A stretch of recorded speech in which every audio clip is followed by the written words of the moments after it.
ବିପତ୍ତି ଶତ୍ରୁଠାରୁ ନୁହେଁ ବରଂ ଆଖପାଖ ଲୋକଙ୍କଠାରୁ ହୋଇଥାଏ। କାରଣ ଡଙ୍ଗା ବାହାର ପାଣିରୁ ନୁହେଁ ଭିତରର ଛିଦ୍ର କାରଣରୁ ବୁଡ଼ିଥାଏ। 2. କିଛି ଅଭିଯୋଗ ରହିଥିଲେ ଭଲ ଅଟେ। ଚାଷଣୀରେ ବୁଡ଼ି ରହିଥିବା ସମ୍ପର୍କ ସଚ୍ଚୋଟ ହୋଇନଥାନ୍ତି। 3. ଏହି ଦୁଇ ବ୍ୟକ୍ତି ସବୁବେଳେ ଚିନ୍ତାରେ ଦେଖାଯାଆନ୍ତି। 1. ଯାହାର ହୃଦୟ ସଫା ଅଟେ। 2. ସଚ୍ଚୋଟ ଥିବା ଲୋକ। ବାକି ଦୁଇ ମୁହାଁ ଲୋକଙ୍କୁ ତ ସବୁ ସ୍ଥାନରେ ଫିଟ୍ ଏବଂ ପରଫେକ୍ଟ ଦେଖିଛି। 4. ମରିବା ପରେ ସମ୍ପର୍କୀୟମାନେ ଲଢ଼ିଥାନ୍ତି ଯେ ଖାଦ୍ୟ ଆମ ସାଇଟ୍ରୁ ହେବ ବୋଲି, କିନ୍ତୁ ଯେବେ ସେ ଲୋକ ରୋଗଗ୍ରସ୍ତ ହୋଇଥିବ ତେବେ କେହି ମଧ୍ୟ କହେ ନାହିଁ ଯେ ଆଜିର ଔଷଧ ଆମ ସାଇଟ୍ରୁ ହେବ ବୋଲି। 5.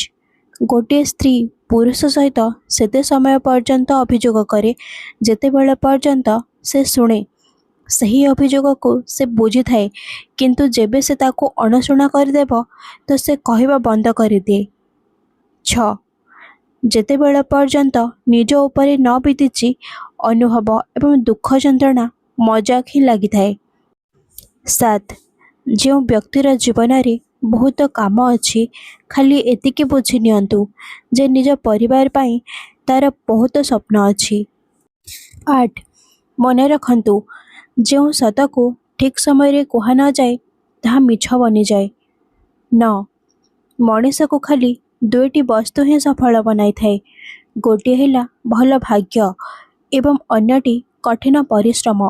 ଭଲ ଭାଗ୍ୟ ସମସ୍ତଙ୍କର ହୋଇନଥାଏ ଏବଂ କଠିନ ପରିଶ୍ରମ ସମସ୍ତଙ୍କର ଦ୍ୱାରା ହୁଏ ନାହିଁ। 10. ସମ୍ମାନ ଏବଂ ସ୍ୱାଭିମାନର ଯୁଦ୍ଧରେ ପରିଣାମର ଚିନ୍ତା କରିବା ଉଚିତ ନୁହେଁ। 11.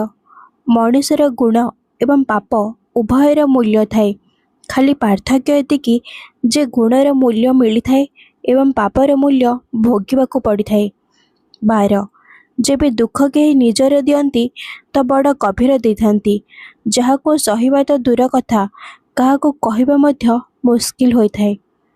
13. ପ୍ରତିଭା ଈଶ୍ୱରଠାରୁ ମିଳିଥାଏ। ନତମସ୍ତକ ରୁହ। ଖ୍ୟାତି ସମାଜରୁ ମିଳିଥାଏ। ଆଭାରୀ ରୁହ, କିନ୍ତୁ ମନୋବୃତ୍ତି ଏବଂ ଅହଙ୍କାର ନିଜଠାରୁ ମିଳିଥାଏ। ସାବଧାନ ରୁହ।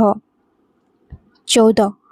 କାହାକୁ ଏତିକି ମଧ୍ୟ ଅଧିକାର ଦିଅ ନାହିଁ ଯେ ସେ ନିଷ୍ପତ୍ତି କରିବ ଯେ କେବେ ଆପଣଙ୍କୁ ହସିବାର ଅଛି ଏବଂ କେବେ ଆପଣଙ୍କୁ କାନ୍ଦିବାର ଅଛି। 15. ସୌଭାଗ୍ୟରୁ ଯାହା ପ୍ରାପ୍ତ ହୁଏ ତାହାକୁ 7 ପିଢ଼ି ଉପଭୋଗ କରିଥାନ୍ତି ଏବଂ ଯାହା ଛଳ କରି ହାସଲ କରାଯାଏ ତାକୁ 7 ପିଢ଼ି ଭୋଗିଥାନ୍ତି। 16. କୁହାଯାଏ ସ୍ତ୍ରୀର ବୟସ ଏବଂ ପୁରୁଷର ସାଲେରୀ କେବେ ପଚାରିବା ଉଚିତ ନୁହେଁ। ତାର କାରଣ ଏହା ଅଟେ ଯେ ସ୍ତ୍ରୀ କେବେ ନିଜ ପାଇଁ ବଞ୍ଚି ନଥାଏ ଏବଂ ପୁରୁଷ କେବେ ନିଜ ପାଇଁ କମାଇ ନଥାଏ। 17. ଜୀବନର ସବୁ ସମସ୍ୟା ଟ୍ରାଫିକର ଲାଲ ବତି ପରି ହୋଇଥାଏ। ଯଦି ଆମେ ଅଳ୍ପ ସମୟ ପ୍ରତୀକ୍ଷା କରିବା ତ ତାହା ସବୁଜ ହୋଇଯାଏ।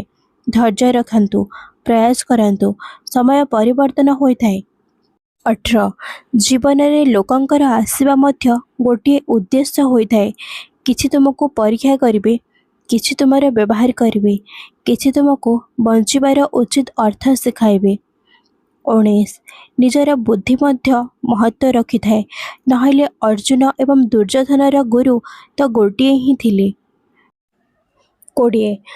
ସାପ ଘରେ ଦେଖାଗଲେ ଲୋକମାନେ ଚାବିରେ ମାରିଥାନ୍ତି ଏବଂ ଯଦି ସାପ ଶିବଲିଙ୍ଗରେ ଦେଖାଦିଏ ତ କ୍ଷୀର ଦିଅନ୍ତି।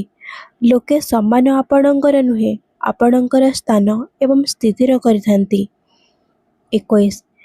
ଜୀବନରେ ଯଦି ଖୁସିରେ ରହିବାର ଅଛି ତ ଅଧିକ ଧ୍ୟାନ ସେହି ବସ୍ତୁ ଉପରେ ଦିଅନ୍ତୁ ଯାହା ଆପଣଙ୍କ ପାଖରେ ଅଛି, ସେହି ବସ୍ତୁ ଉପରେ ନୁହେଁ ଯାହା ଅନ୍ୟର ପାଖରେ ଅଛି। 22. ଜୀବନ ତାହାର ମସ୍ତ ଅଟେ ଯେ ନିଜର କାର୍ଯ୍ୟରେ ବ୍ୟସ୍ତ ଅଟେ। ଚିନ୍ତା ତ ସେ କରେ ଯେ ଅନ୍ୟର ଖୁସିରେ ତ୍ରସ୍ତ ହୋଇଥାଏ। କେବେ ଅଣଦେଖା କର ନାହିଁ ତାକୁ ଯେ ତୁମର ବହୁତ ଚିନ୍ତା କରିଥାଏ, ନହେଲେ ଗୋଟିଏ ଦିନ ତୁମକୁ ଅନୁଭବ ହେବ ଯେ ପଥର ଜମା କରି କରି ତୁମେ ହୀରା ହଜାଇଦେଲ। 24. କିଛି ଲୋକ ଦେଖାଇ ହେବା ପାଇଁ ଭଲ ବନିଥାନ୍ତି, କିନ୍ତୁ ସେହି ଲୋକ ଭୁଲି ଯାଆନ୍ତି ଯେ ଈଶ୍ୱର ତାଙ୍କୁ ବାହାରୁ ନୁହେଁ ଭିତରୁ ଜାଣିଥାଏ। 25. ଏକା ରୁହ, ଏବଂ ଖାଲି ନିଜ ଉପରେ ଧ୍ୟାନ ଦିଅ। ଭଗବାନ ଏମିତି ବ୍ୟକ୍ତିକୁ ପଠାଇବ ଯେ ବାସ୍ତବରେ ତୁମର ଯୋଗ୍ୟ ହୋଇଥିବ। କିଛି ଲୋକ ଆପଣଙ୍କୁ ଅସ୍ୱୀକାର କରିଥାନ୍ତି କାରଣ ସେ ଆପଣଙ୍କ ଫିଲିଂସର ସହିତ ଖେଳିବାକୁ ଚାହାନ୍ତି ନାହିଁ। ତାଙ୍କୁ ଭୁଲ ବୁଝନ୍ତୁ ନାହିଁ। ତାକୁ ସଚ୍ଚୋଟତା କୁହାଯାଏ, ଅହଙ୍କାର ନୁହେଁ। ସାଙ୍ଗମାନେ, ଯଦି ଆପଣମାନଙ୍କୁ ଏହି ଭିଡ଼ିଓଟି ଭଲ ଲାଗିଲା ତ ନିଶ୍ଚୟ ଲାଇକ୍ କରନ୍ତୁ ଏବଂ ଆଗକୁ ଏହିଭଳି ଭିଡ଼ିଓ ଦେଖିବା ପାଇଁ ଏହି ଚ୍ୟାନେଲକୁ ସବସ୍କ୍ରାଇବ୍ କରିଦିଅନ୍ତୁ। ଧନ୍ୟବାଦ।